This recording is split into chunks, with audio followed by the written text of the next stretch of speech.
Hello everyone, welcome back to Education Express.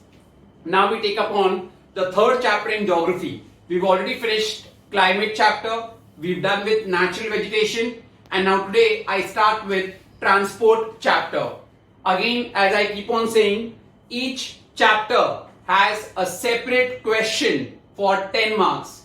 Initially, before 2 years, this transport chapter used to not come as a separate question. But now the transport chapter also comes with a separate question. It's very easy chapter, very interesting chapter also. Starting with transport. I hope you know that in this chapter, when we speak about transport, we have got road transport, rail transport, air transport and water transport. These are the four topics what we are going to touch upon in this particular chapter. In this part of video, I will be completing roadways and railways. Only this two part. So it's easier for you to also understand them with a particular part of it. Also, while you are listening, keep a textbook in your hand so that you keep on marking what I am explaining. In this chapter, figures, they play a very important role. You need to learn the figures, the length of the kilometers and all, percentage, etc. You need to learn them. So, I start now with the chapter. The first answer, give the significance of transport or give the importance of transport. Significance or importance of transport. My first point, what is the significance of transport? Why is transport called the lifeline of a nation? Why is transport called a lifeline of a nation, or give the significance or importance of transport? My first point, transport helps in better utilization of resources. It helps in better utilization of the resources of the backward areas and connect them with the more advanced areas. So better utilization of resources and to connect the backward areas with the more advanced areas. Second point, transportation also helps in industrialization and urbanization. It helps in industrialization and also urbanization. But obviously for industries you require raw materials and all, finished products to be transported, so that is all done through what? Transport only. Urbanization. What is urbanization? People moving to urban areas, or you see so many fancy and very nice items in urban areas, that leads to urbanization, that is cities. So transportation helps in the development of urbanization and industrialization. Third point, it minimizes scarcity of goods during crisis. Transport minimizes the scarcity of goods during crisis. You see right now, because of the coronavirus COVID 2019, there is so much of crisis, but yet you see that all your essentials, all your supplies you are getting, because you are getting them through the modes of transport. Imagine if there is a total strike, okay, there is strike in all the forms of transport, nothing, no essentials can come. So imagine it removes scarcity of goods during a crisis. And fourth point, it also tries to minimize the effects due to a disaster. If there is any disaster, they try to minimize the effects by transporting the people from one place to another, or etc. So minimize the effects of disaster. 4 points, I'll repeat them again. First point, transportation helps in better utilization of resources and connect the backward areas with the more advanced areas. Second point, transportation will lead to development of what? Industrialization and urbanization. So industrialization and urbanization. Third thing, transportation, they remove scarcity of goods during crisis. Remove scarcity of goods during crisis. And fourth point, they minimize the effect of disasters. If there is any disasters, they help to minimize their effects. So that is the significance or importance of transport. I'll just make the captions. Significance or importance of transport.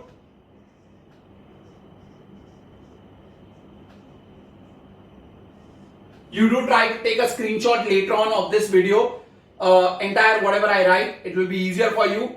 I'll also try to remember and send you a image of the same on your groups. So importance of transport, there are no captions given in this answer, but we can try and make the captions. The first one, we can make better utilization of resources.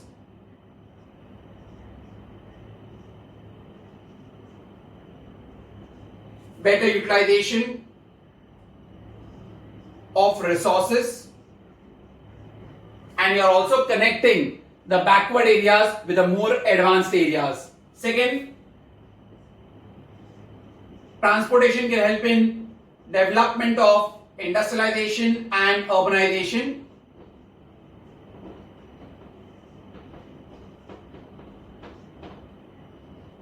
Third thing, they reduce the scarcity of goods during crisis.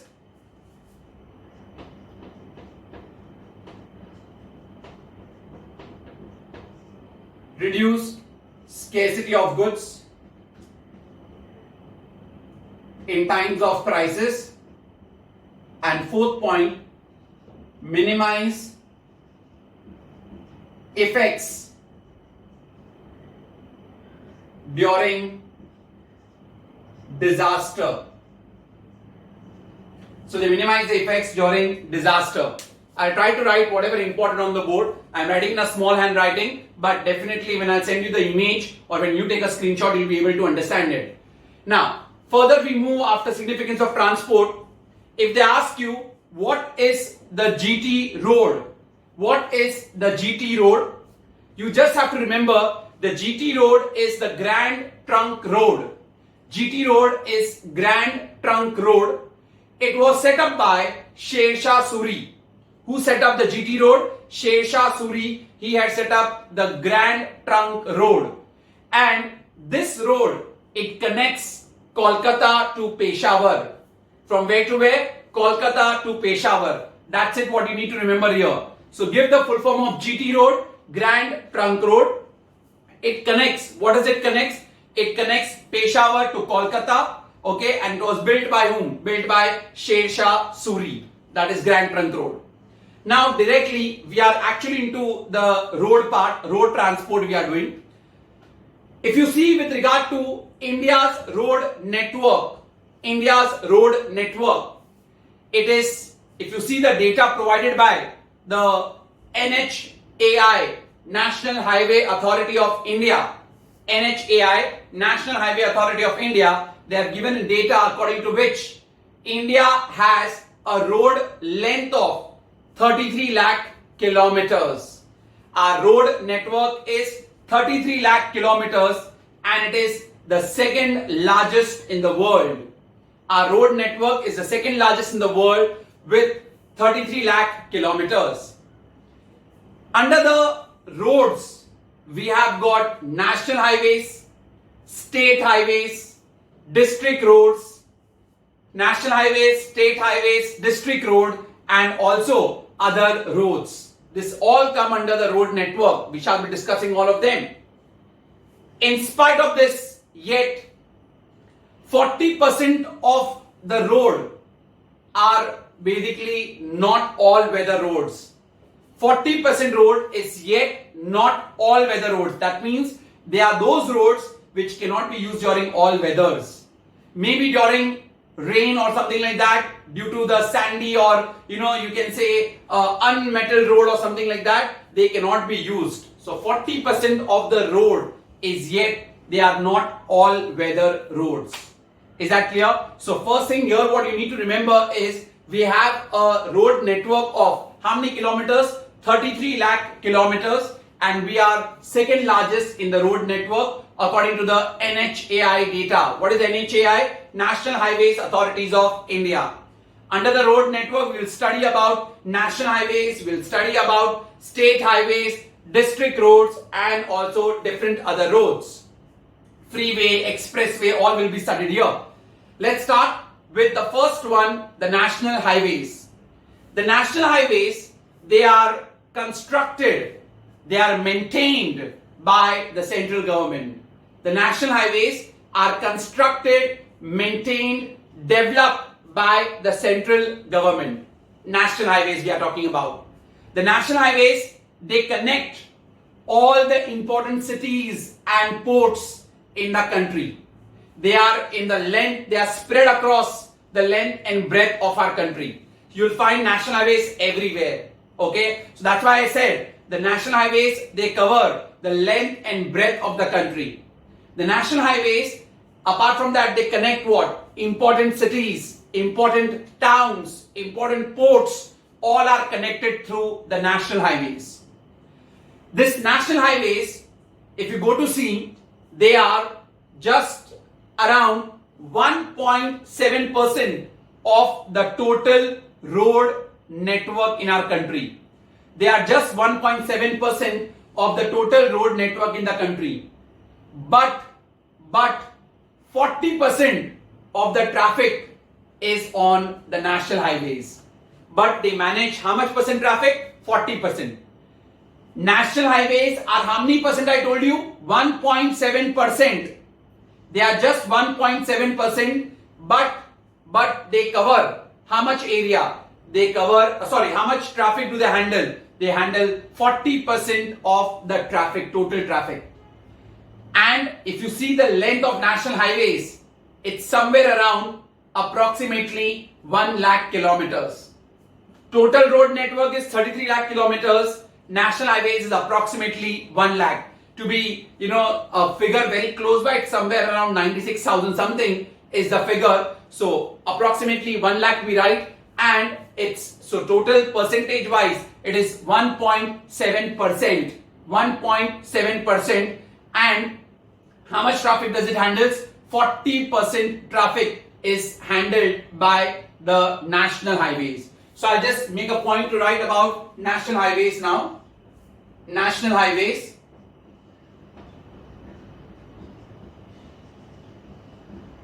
So what did I say? They are managed, controlled and maintained by whom? By the central government. Managed, maintained and controlled by the central government. National highways, what do they connect? They connect all the important cities, ports and towns in the country. They are spread across the length and breadth of our country. They are spread across the length and breadth of our country, and it connects the important cities, towns and ports. So if they ask you what are national highways, this is your definition. Now, as I said, they are approximately how many kilometers? 1 lakh kilometers. Okay, so how much percent of the total road network do they cover? 1.7%. 1.7% road network is connected by them, but they handle 40% traffic.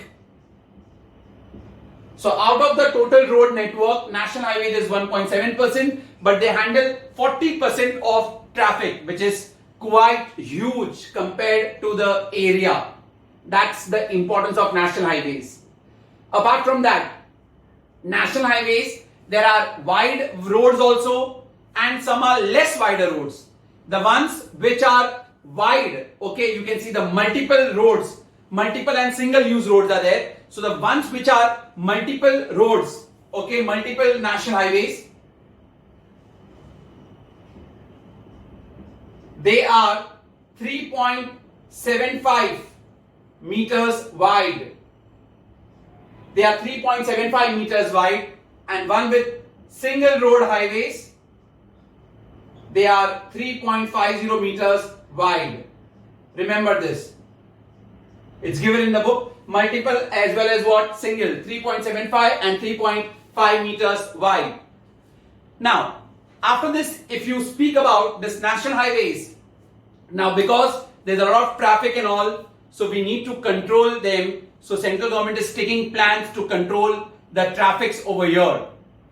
Now, further very important, this entire national highways is also managed by NHAI, National Highway Authorities of India. National Highway Authority of India, they are responsible for their development, maintenance and construction. They are responsible for their maintenance, construction and all their developments are done by the NHAI only. Okay, so NHAI and central government both are together only managing the same thing. So national highways are also under NHAI. It was set up in the year 1988. NHAI, set up in the year 1988. National Highway Authority of India. Set up in the year 1988. And nowadays, NHAI is also working in the name of, that is, National Highway Authority of India is there also, and they also have got National Highway Development Project, NHDP. Whatever new projects what they are taking up, they are taking in the name of NHDP, National Highway Development Project. Now, if we see about the two projects which are undertaken by the NHAI, the National Highway Authority of India, the two projects which are named two projects taken by the NHAI, you will see in your box in the textbook. One is the GQ. What is GQ? It's a project. GQ is Golden Quadrilateral. The two projects undertaken by NHAI, one is the GQ. The first project is GQ, that is Golden Quadrilateral. Why it is called a Golden Quadrilateral project? This project is called a Golden Quadrilateral project because it connects the four metropolitan cities of our country. It connects the four metropolitan cities of our country, that is Mumbai, then you have got Delhi, then we have Chennai, okay, Mumbai, Delhi, Chennai and Kolkata. So you see it's type of a quadrilateral which is formed. So the four metropolitan cities, Mumbai, Delhi, Kolkata and Chennai are connected by this GQ. That is why it is called a quadrilateral. It was a very, very ambitious project. It has 4 to 6 lanes. It's a 4 to 6 lane highway project. 4 to 6 lanes highway project. It is, the cost of the project was 60,000 crores. 60,000 crores. This project is already accomplished in Jan 2012. It was already ready. Jan 2012, this project is already ready, which connects the four metropolitan cities, Mumbai, Delhi, Chennai and Kolkata. The four metropolitan cities are connected, sort of a highway, sort of a quadrilateral. That is why it is called as the Golden Quadrilateral. This is undertaken by NHAI, National Highway Authority of India, under the National Highway Development Project. So NHDP ka first project is GQ. National Highway Development Project ka first project is GQ. It is basically a 4 to 6 lane highway. Okay, it's a 4 to 6 lane highway. The cost of the project was 60,000 crores. Cost of the project was 60,000 crores. Already completed in the year Jan 2012. So it's already operational, you can say. Now, what are the advantages of this GQ project? What are the advantages of this GQ project? It connects many ports and towns. Okay, it connects many ports, towns and cities. So many things are connected because of these things. Okay, within a particular, you can say, city or a state. So ports, towns are getting what? Connected because of this. Second one, it has led to the impetus to truck transport. You see on the highways, majorly, big trucks, they keep on moving around. So it has given an impetus to the truck transport. Third point, you can say that it has resulted into the development of industries. Why? Because of the transportation of materials and finished products. So resulted in the development of industries also. And fourth thing, the agriculture produced from the hinterland. Hinterland matlab in the rural areas, the agricultural areas, from the hinterland, the agriculture products can be sent to the cities also. So because of this particular project highway, so whatever agriculture products of the farmers in the hinterland in the way back distant roads in the rural areas, they can be connected or they can be brought to the cities and towns. So these are the four advantages of GQ. One more time, what are the advantages? It connects many ports and towns. Second one, it has given an impetus to the truck transport.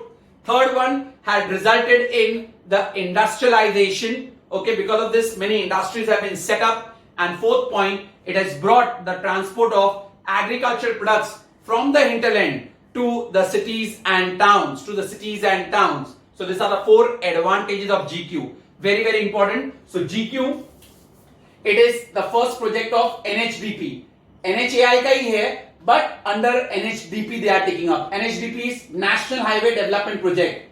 NHAI is National Highway Authorities of India. Okay? Now, so under GQ, what all to write? To remember, it's a connects 4 metropolitan cities.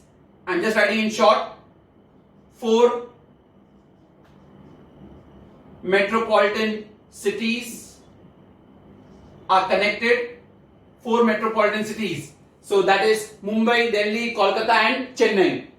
It's a project which has cost of 60,000 crores. Completed in Jan 2012. First project of NHDP, National Highway Development Project. And I told you, apart from that, it is basically 4 to 6 lane highway. 4 to 6 lane highway. Is that clear? So, and the advantages or importance, in short, let's see what are the importance. If you see the importance of the GQ, first thing I told you, it connects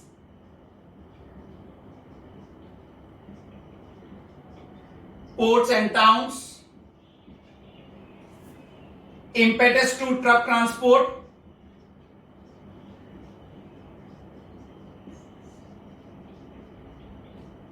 impetus to truck transport. Third, development of industries.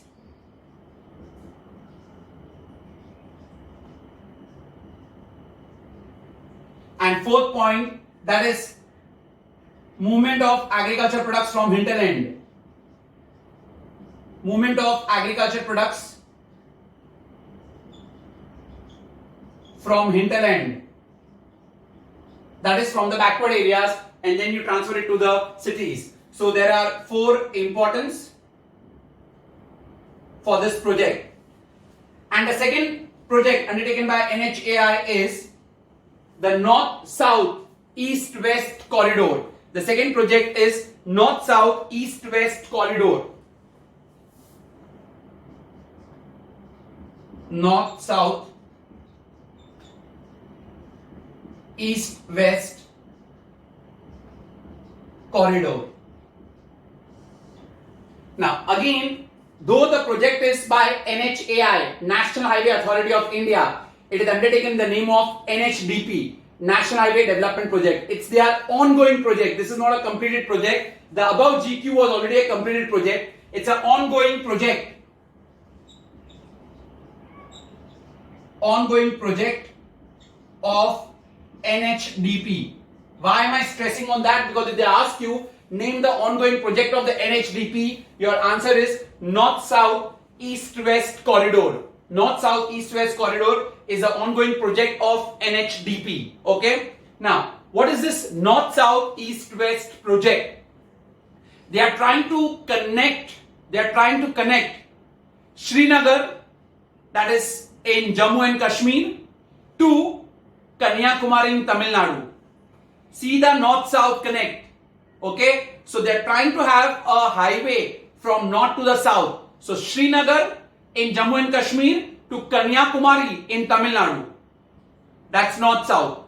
East-west, Silchar in Assam to Porbandar in Gujarat. Silchar in Assam to Porbandar in Gujarat. They will connect that way. So you imagine, one GQ was already there, which was connecting the 4 metropolitan cities. Now all the major, Bahar ka, all of those things are connected. So you imagine, we can move to the length and breadth of our country through this basically highway projects. Can you imagine? So it's an ongoing project. So it connects Srinagar,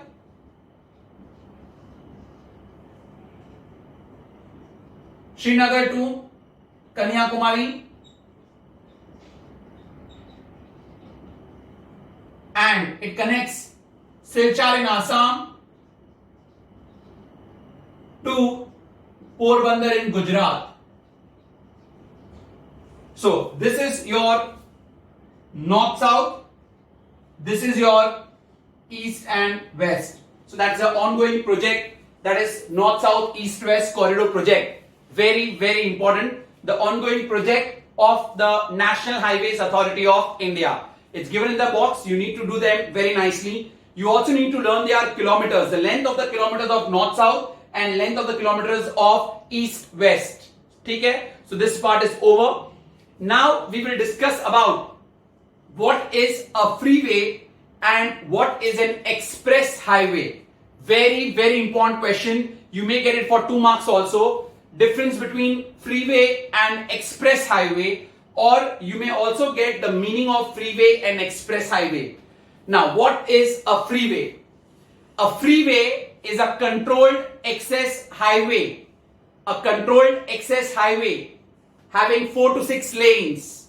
Okay? It's a controlled access highway for fast movement of vehicular traffic.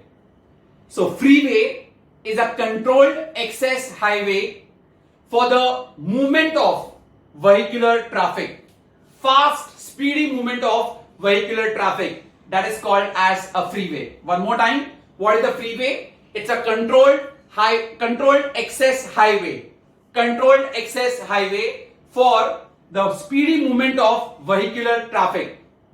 Now, in our country, we have only 2 freeways. The Eastern Freeway and the Western Freeway. The Eastern Freeway and the Western Freeway. And in that only, you can see over there, Bandra Worli Ceiling is the longest freeway above water in entire India. Bandra Worli Ceiling in Mumbai, okay, it is the longest freeway over water in India. Longest freeway over water in India, Bandra Worli Ceiling Freeway. So, we have 2 freeways, Eastern Freeway and Western Freeway. I repeat again, what is a freeway? It's a controlled access. It's a controlled access, okay? Freeway is a controlled access highway. Controlled access highway for speedy movement of vehicular traffic. For speedy movement of vehicular traffic. Then there are 2 freeways in our India, Eastern Freeway and Western Freeway. And the Bandra Worli Ceiling is the longest freeway above water. Above water. Is that clear?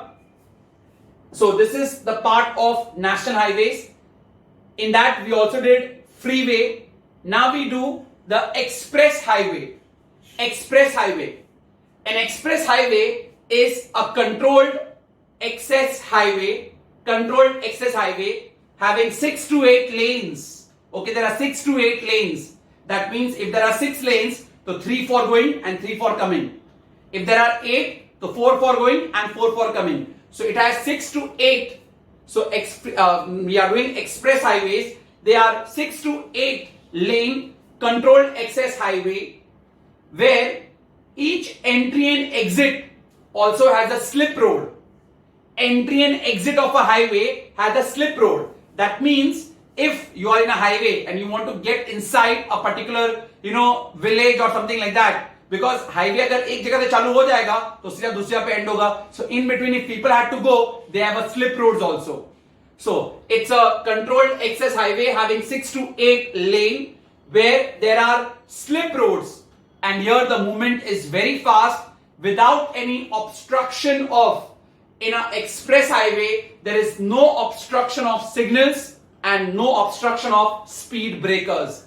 No obstruction of signals, no obstruction of speed breakers, and there are 6 to 8 lanes.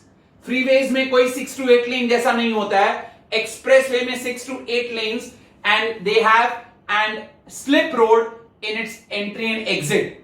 वहाँ पे I didn't say there is any slip road. Here there are slip roads in its entry and express. Is that entry and exit? Is that clear? That's basically your express highway. So we did freeway, we did express highway also. Very, very important. Now, which are the highways? What you should know. There are many highways given, but you will learn the first highway which is given to you, Agra-Lucknow. Okay, there is Agra-Lucknow highway. Then we have the second highway also. Agra-Lucknow is to be learned. Second highway is to be learned. Third one is very, very important. Ahmedabad-Vadodara highway. The first ever highway in the country was Ahmedabad-Vadodara, because they ask you, name the first highway. So Ahmedabad-Vadodara highway is the first highway in our country. Fourth one, what you need to know is about Pune-Mumbai Express Highway. Very, very important. Pune-Mumbai. Now, if you see the Pune-Mumbai Express Highway, why I am saying very important, the Pune-Mumbai Expressway is basically the first 6-lane expressway in our country. First 6-lane. If I just ask you the first expressway in our country, your answer will be Ahmedabad, Vadodara. But first 6-lane expressway, then your answer is Mumbai-Pune Expressway. Okay, it is Mumbai-Pune Expressway, the first 6-lane expressway between Mumbai and Pune. Earlier, the distance between Mumbai and Pune used to take around 4 to 5 hours. But now, because of this Mumbai-Pune Expressway, the distance has now been reduced to 2 to 3 hours. 2 to 3 hours. Where it used to take 4 to 5 hours, now because of this Mumbai-Pune Expressway, the time has reduced to 2 to 3 hours. Now, what are the features of Mumbai-Pune Expressway? The first feature of Mumbai-Pune Expressway is the 6-lane highway, 6-lane expressway with a 7-meter wide divider. बीच का जो divider है is 7 meters wide. Second point, the Mumbai-Pune Expressway has basically, they have got done proper fencing has been done, so there is no human, no animal moving around. You don't see in Mumbai-Pune Expressway any humans or any animals moving around. Okay, so that way the fencing has been done. Third, no movement of auto rickshaws, that is 3-wheelers, no movement of 2-wheelers allowed over here. Okay, so bullock car, 2-wheeler, 3-wheelers are not allowed. First I told you it is how many lane? 6 lane. And the divider in between is how much wide? 7 meters wide. Second thing, what did I tell you? Here there is proper fencing done, so therefore there is no movement of animals and humans. Third, I told you what are not allowed. 2-wheelers, 3-wheelers, okay, tractors, bullock carts, all are not allowed over here because they are very, very fast moving vehicles. Vehicles over here, they have an average speed of 100 km per hour. I think so. Many of you who are watching this must have gone through the Mumbai-Pune Expressway when we are moving toward, Lonavala. We do move to this particular expressway. So the vehicles normally move at 100 km per hour. So there is no 2-wheelers or no 3-wheelers or no tractors over here. And apart from that, in the entire expressway, you see there are many motels, there are many restaurants, there are many, you can say, lavatories are there. Apart from that, breakdown vehicles are also there. Breakdown vehicles means your car getting punctured or some other problem. There are vehicles which come to pick up. So they are called as breakdown vehicles. All are available. So those are the 4 features of Mumbai-Pune Expressway. Remember, it is the first 6-lane expressway.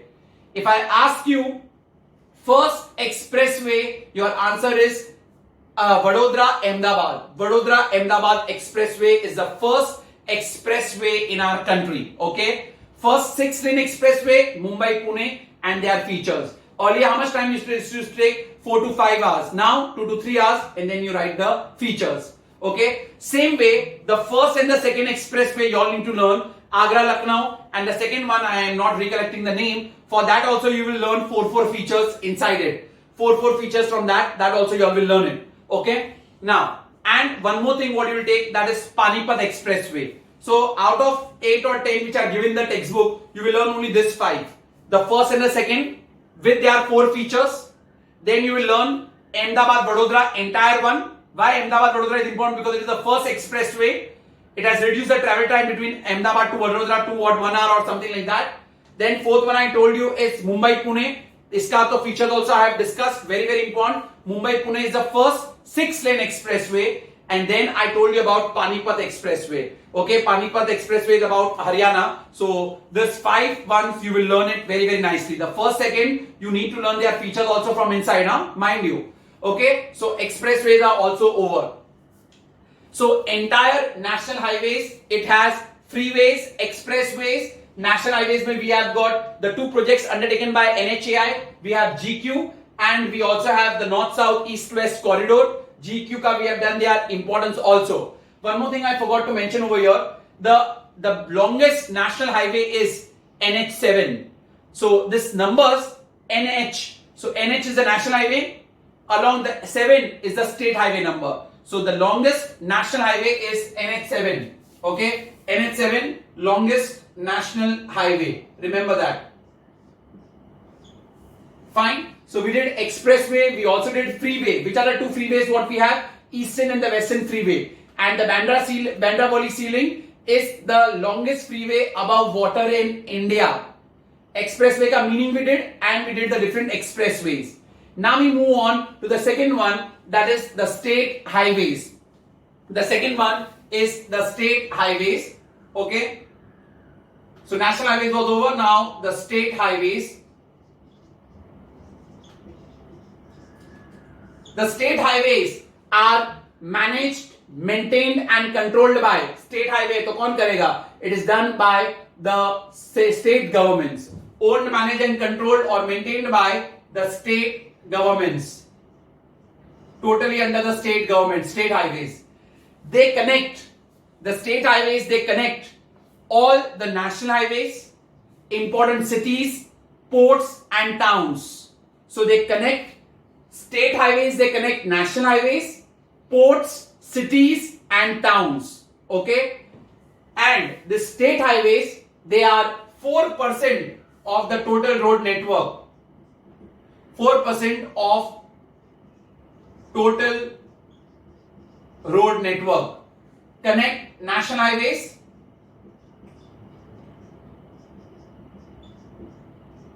ports, cities and towns. That's it. If I ask you what are state highways, they are maintained, controlled by the state governments. They are maintained and controlled by the state governments, and they are 4% of the total road. They connect national highways, ports, cities and towns. That's it, what you need to remember in the state highways. Now the third one, we have district roads.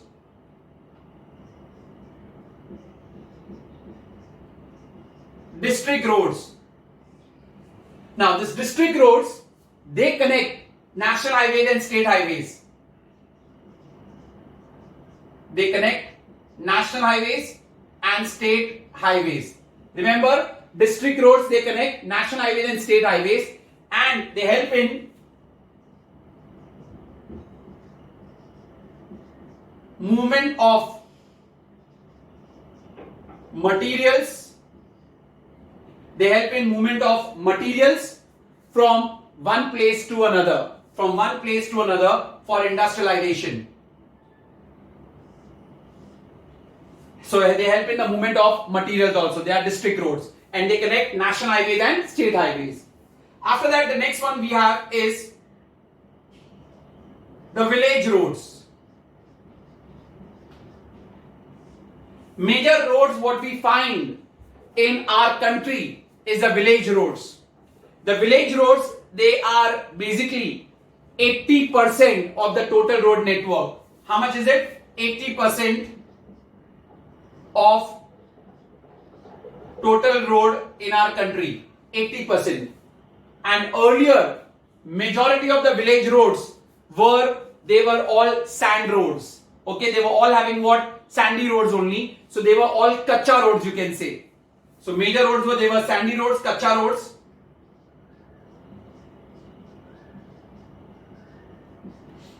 Now this village roads, they basically help in the development of small scale industries. How it will help in the development of small scale industries? See, small scale industries are mostly in the village areas. So they are items what they are producing, the materials what they are producing, they are given or they are sent to the city areas through this village roads only. So they help in the development of small scale industries. Development of small scale industries.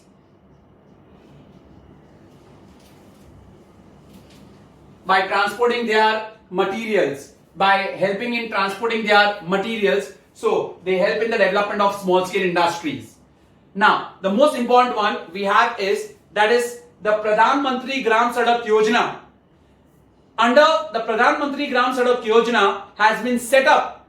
So Pradhan Mantri Gram Sadak, Gram is village and Sadak is what? Roads. So Pradhan Mantri Gram Sadak Yojana, the PMGSY. Pradhan Mantri, you need to know the full form. the Pradhan Mantri Gram Sadak Yojana is a scheme which has been started by the government to eradicate poverty.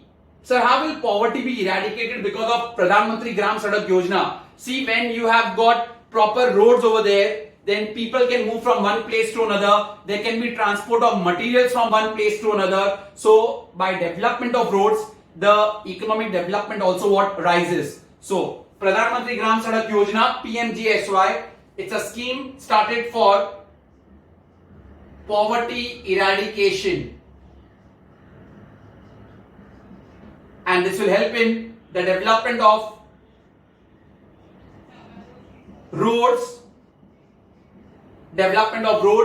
and also development of the areas. So that is the PMGSY. So scheme started by the government for poverty eradication, Pradhan Mantri Gram Sadak Yojana. Pradhan Mantri Gram is village, Sadak is road. Pradhan Mantri Gram Sadak Yojana. It's a poverty eradication scheme started because the development of roads will help in movement of people, movement of materials from one place to another place. So that is the village roads.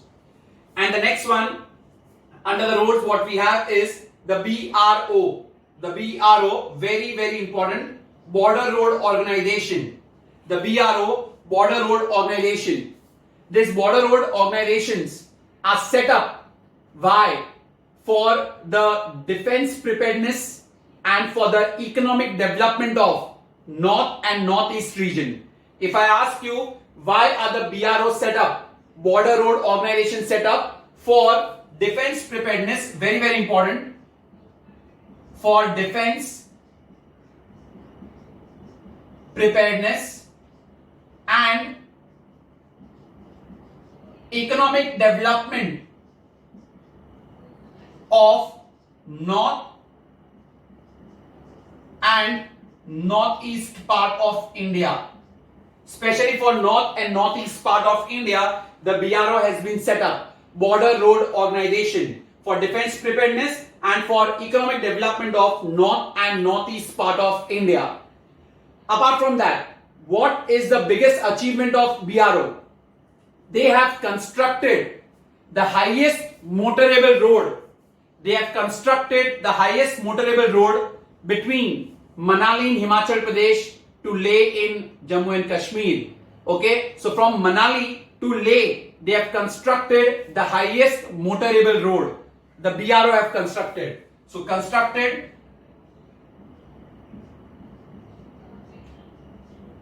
in a hilly altitude, very difficult to basically in hilly areas to have proper road also. So they have constructed highest motorable road from Manali to Leh. So they have constructed from Manali to Leh at a height of around 4,260 meters. Okay, 4,260 meters. They have set up this particular thing. Apart from this, what are the other works of BRO? The BRO undertakes snow clearance in the hilly areas because it is in north and northeast. वहाँ पे बहुत snow होता है. So they try to clear the snow fields. They try to clear the snow in the lands or in the areas. Apart from that, they also set up permanent bridges and also airfields. Okay, airfields and permanent bridges. So their work is snow clearance,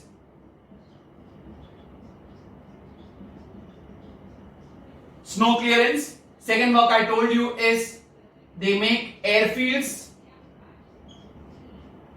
and they also built up permanent bridges and also buildings. They set up permanent bridges and buildings. Very, very important about BRO. Three things what you need to remember. BRO का full form Border Road Organizations. They are set up for the defense preparedness and for the economic development of the North and Northeast region. Further than that, they have set up the highest motorable road, 4,260 meters from Manali in Himachal Pradesh to Leh in Jammu and Kashmir. They have only set up. And apart from that, what is their work? Their work is snow clearance, airfield setup, and also permanent bridges and buildings. That is done by BRO. So this was all about the roadways. So we've done the different types of road. We've done the national highways. National highway mein the NHAI has taken up 2 projects. That is GQ, Golden Quadrilateral. They are important. Then we have done the north, south, east, west corridor. Then we did freeway. Then we did expressway. The types of expressway we had done. Agra, Lucknow. The second one I told you to mark. The third one, that was Ahmedabad, Vadodara, the first expressway. Fourth, we had done Mumbai, Pune expressway, the first 6-lane expressway. They are featured, I told you, and the Panipat expressway. Then we had done about state highways. Then we had done about district roads, village roads, okay, and now the BRO. Now coming to the advantage and disadvantage of roadways. Advantage and disadvantage of roadways. Again here, I have made the captions which are not given in the textbook. What are the advantages of roadways? Advantage, disadvantage के questions आते ही आते हैं. See that you write and practice them. And make a notes of all these things. Geography, each and every line is very, very important. Try to make notes. So advantages of roadways. The roadways, they connect every village or the smallest village and a hamlet in the country. Only roadway can connect a village or a hamlet. Each and every village or a hamlet can be connected through roadways. Second, the construction cost of roadways is much lesser than the railways. Construction cost of roadways is much lesser than the railways. Third one, roadways can be set up in a hilly terrains also. Roadways can be set up in hilly terrains also, as well as in those places where railways can't be set up. Where you can't set up a rail track, there also you can set up roadways. Fourth, roadways they provide you with door-to-door service. Who provide only roadways can provide you with door-to-door service. Okay, and lastly, the roadways they supplement other modes of transport. Sir, how other modes of transport? Now suppose if you want to go by railway, तो पहले तो आपको घर से तो use तो क्या करना पड़ेगा, रोड यूज करना पड़ेगा ना. Suppose you are coming from a port. Now coming from a port, okay, again you want to come back to your place, you need what? Roadway. You are coming flying from what? Airways. But from airport to your any other destination, you need what? Roadways. So the roadways, they supplement other modes of transport. So 5 advantages. First one, roadways, they can connect each and every hamlet or a village. Second point, I told you that roadways, the cost is quite low as compared to the construction of railways. Third one, they can be set up in hilly terrains also where rail tracks cannot be set up. Hilly terrain mein rail track is not possible, so roadways are there. Fourth point, they offer you door-to-door service. And fifth one, they supplement other modes of transport. Coming to the disadvantages, many roads in India are unsurfaced roads. Unsurfaced means they are kacha roads. Okay. Second one, because of this unsurfaced roads or no poor maintenance of the roads, there is a wear and tear of the vehicles. You see there are so many vehicles which get broken down or there are accidents because of that, because there is no proper maintenance of the roads, which has resulted into the wear and tear of vehicles. Third one, now sometimes what happens, road journey is in road journey when you go to see, there are a lot of traffics. Apart from that, there are so many toll taxes, octroi tax, toll tax, so many checkposts. It causes irritation to the commuters. And lastly, the traffic in road transport is very, very high. Highest you can say, because two-wheeler, three-wheeler, four-wheeler, tractors, bullock carts, cycles, all are going through that same path. That is why the highest traffic is in the road transport. So one more time, the disadvantages, the roads are yet many unsurfaced, that is kacha roads. Due to the poor maintenance of the road, it results into the wear and tear of the vehicles. Vehicles get broken down. Third one, due to many checkposts, toll taxes, excise, octroi taxes and all, octroi and all of those things, you need to wait in a queue to pay those taxes. That causes irritation to commuters. And fourth point, the traffic is very, very high over here. Why is the traffic very high? Because everybody uses the same road. That is you can say the two-wheeler, the three-wheeler, four-wheeler. Then you have got the tractors, bullock carts, also cyclists, everyone. So these are the advantage and disadvantage of roadways. Very, very important. You can make them as your caption and you can write. Now we move on to the second part, that is the railways. The second part, that is the railway. Railways are actually the proper lifeline of any country. They are the lifeline of any country. Railways also has led to a lot of economic development in our country. Now, in India, the first rail line was between Mumbai to Thane in the year 1853. So, under railways, if you see, the first railway line was between Mumbai and Thane. The first rail line, it was 34-kilometer line and set up in the year 1853. Okay, set up in the year 1853. After that, by 1947, we had 42 rail systems. By 1947, we had 42 rail systems, and that is why after independence in the year 1951, everything was merged under one, that is central government. So our railways are owned by the central government. 1947, there were 42 rail systems, and then 1951, all were clubbed and merged into one, that is the Indian Railways under the central government. So in 1947, 42 rail systems were there. 1951, all under the central government. All under the central government. Now, how are these railways very important for movement of freights and movement of passenger?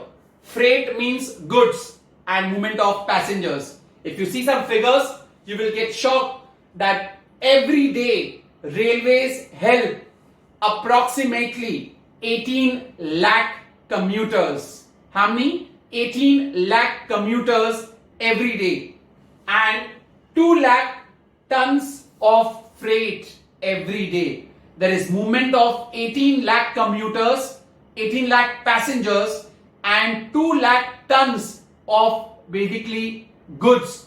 2 lakh tons of goods or freight. So daily movement, if you see, 18 lakh passengers and 2 lakh tons of freight.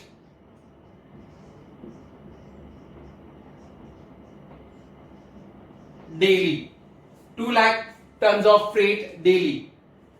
And it is the largest employer in the world. The Indian Railways is the largest employer in the world.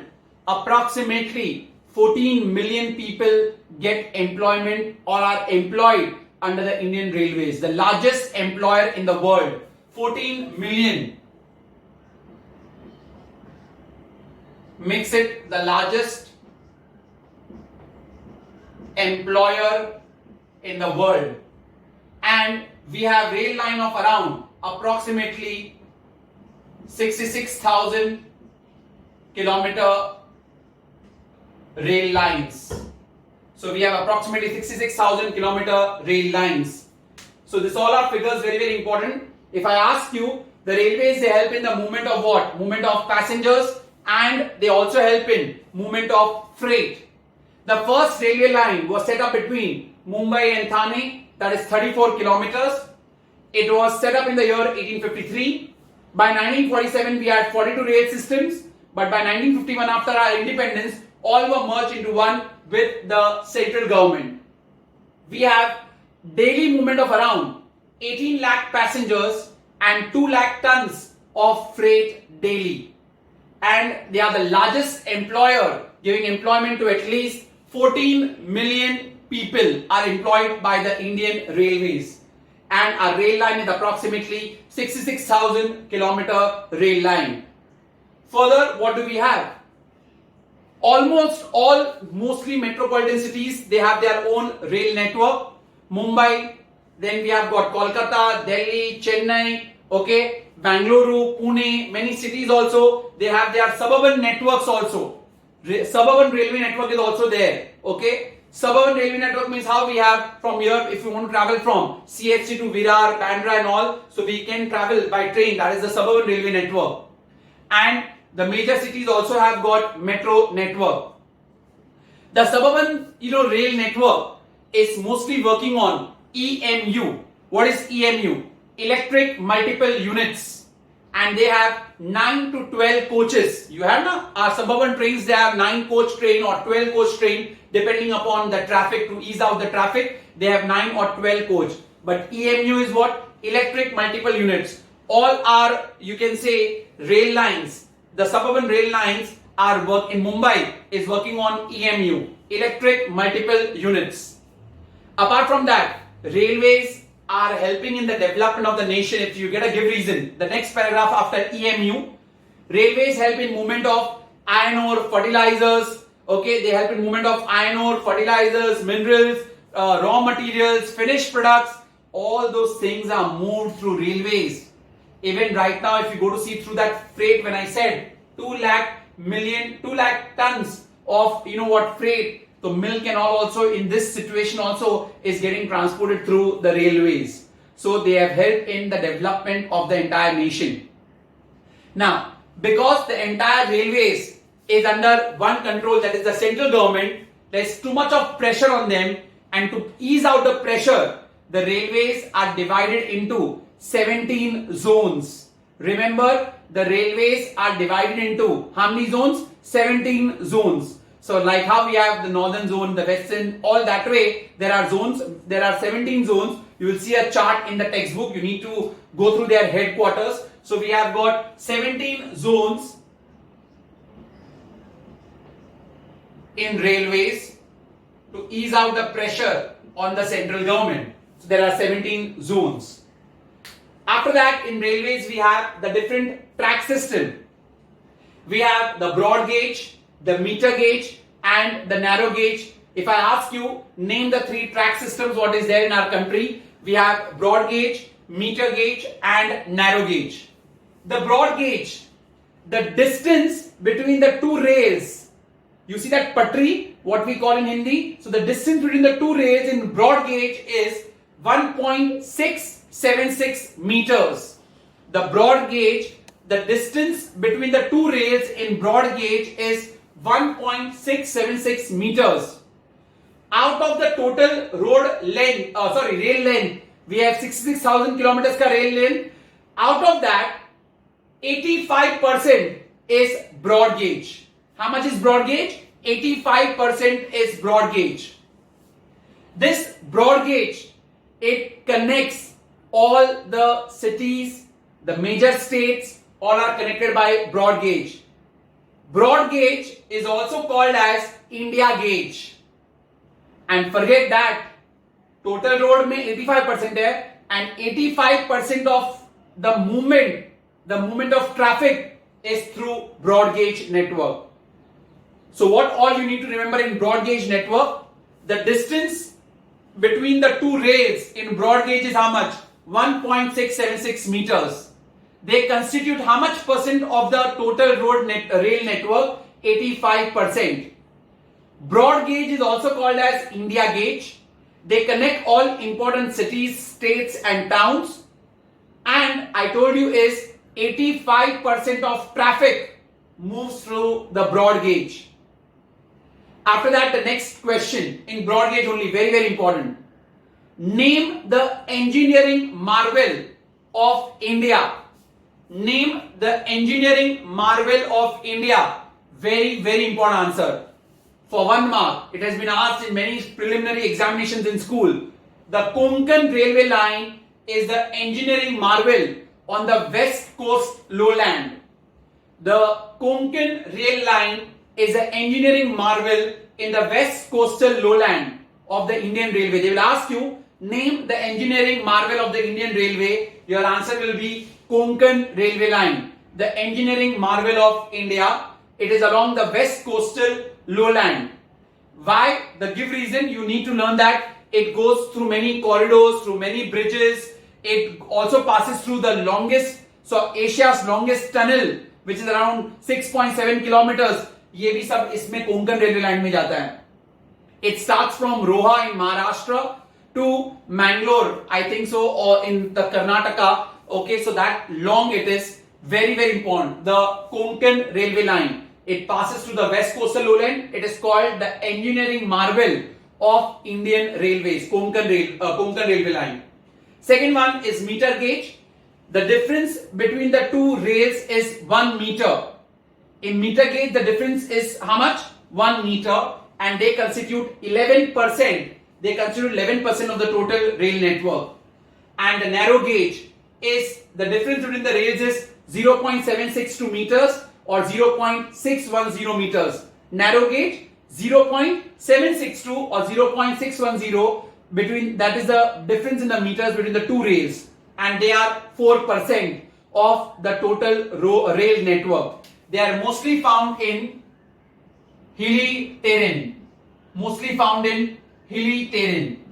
Now I tell you, if you remember the toy trains when you go to Shimla, or if you must have visited to Matheran, there are toy trains, right? So those toy trains are narrow gauge. So they are just 4%. Now everything is converted into broad gauge only actually. So broad gauge, the difference in the rail is 1.676 meters. Meter gauge, the difference in the rail is 1 meter, and the narrow gauge is 0.762 and 0.610 meters. Narrow gauge is 4% and they are found in hilly terrain. Meter gauge is 11% and broad gauge is 85%. Name the engineering marvel of India. Your answer will be Konkan railway line is the engineering marvel of India from Roha to Mangalore. From Roha to Mangalore it connects, okay, near the western coastal lowland. 85% is the rail network and 85% traffic is also through the broad gauge system. Is that clear? If they can ask you for 1 mark, how many zones are there in railway? 17 zones. Don't take all these figures lightly. They are very, very important. Okay. EMU, electric multiple units. The suburban railway, they move through the EMUs, electric multiple units. Okay. Now coming to the last part, that is the advantage and disadvantage of railways. Advantage and disadvantage of railways. What are the advantages of railways? Through railways, it is easy movement of bulky goods. See, bulky and heavy goods cannot be transported through roadways, but they can be easily transported through the railways to distant places. Distant means far away places. Second one, the railways also help in transportation of raw materials and finished goods from one place to another place. Third one, railways also help to reduce the sufferings during natural disaster. If there is any disaster, they help in reducing the sufferings. Now if you see, right now there is currently total lockdown, right? I don't know how many of you are aware, the railway coaches are also used as quarantine. Okay, they are used as quarantine. They have been made like that. If you do not know, you can Google it out, how railway coaches have been made as quarantine centers. So they help or they reduce the sufferings during natural calamities. And fourth point, railways is an integrating force. They knit the whole country together. They help in knitting the whole country together. Knitting means combining. Because of railways only today, villages have become closer to cities. People cannot afford airways because of cost, but railways they can afford, and people have come closer due to that. So it's become an integrating force. It has knitted the whole country together. Disadvantages: railways, they lack flexibility. There is no flexibility in railways because you cannot set up a rail track in hilly areas. I told you in the road transport also, you can't set up a rail track in hilly areas. Second, if you see, traveling through railway is very long and tedious. Very long and tedious. Okay, if you want to travel from Delhi to Bangalore in south, it almost takes 36 hours. Okay, 36 hours at least it takes. Imagine such a tedious journey. So you are more than 1 day in the train. Third one, trains which are railways which are running on coal, they cause air pollution. Okay, they cause a lot of air pollution. Fourth, trains, they cannot cross oceans. trains, they can't cross oceans. So hauling of products, hauling means movement of products from one continent to another continent is not possible. Hauling of products from one continent to another continent is not possible. I repeat again, railway ka disadvantages. First one, the railways, they lack flexibility, they cannot be set up in hilly terrains. Second one, the railway travel is quite long and tedious. Third one, if using coal, it causes air pollution. And fourth point, trains cannot cross oceans. So no overhauling of products from one continent to another continent. Advantages, you can transport bulky goods to distant places, transporting raw materials and finished products. Third point, they reduce the sufferings during natural calamities. Fourth, railways act as a knitting force and integrated force by making people from rural areas to urban areas. Movement is possible only and only through what? Railways. And rail journeys are comfortable also. One more if you want to add up. The journeys are more comfortable than roadways because there is leg space, movement, all possible over here. So those are the advantage and disadvantage of railways. And one more in the box. You need to do the last part in the box, that is Udhampur-Katra railway line. The first paragraph you need to learn, Udhampur-Katra railway line. Specially they have set up the Udhampur-Katra railway line so that you can connect to Vaishno Devi also. In the North Jammu Kashmir, for Vaishno Devi also, it's a beautiful railway station which has been set up, Udhampur-Katra railway station. So that only the first paragraph of that needs to be learned. So that's it what we have in the entire railway part. So we started in railways with Mumbai-Thane 34 kilometers rail line in 1853. By 1947 we had 42 rail systems, and by 1951 all came under central government. How many passengers travel daily? 18 lakh, and 2 lakh tons of freight, and 14 million get employment, so they are the largest employers. We have rail lines of 66,000 kilometers. The railway lines are divided into how many zones? 17 zones. Then we have done that there are many suburban railway networks, okay, and in suburban railway networks we use EMUs, electric multiple units, with 9 or 12 coaches to ease out the traffic. There is movement of minerals, movement of different resources from one place to another, okay, so that results in the development of the nation. And then we did the track system, broad gauge, meter gauge and narrow gauge. Name the engineering marvel of Indian Railways. Answer is the Konkan Railway. And then we did advantage and disadvantage. That's it what we have in this particular part of my video. So I've covered your railways as well as your roadways over here. Thank you very much everyone.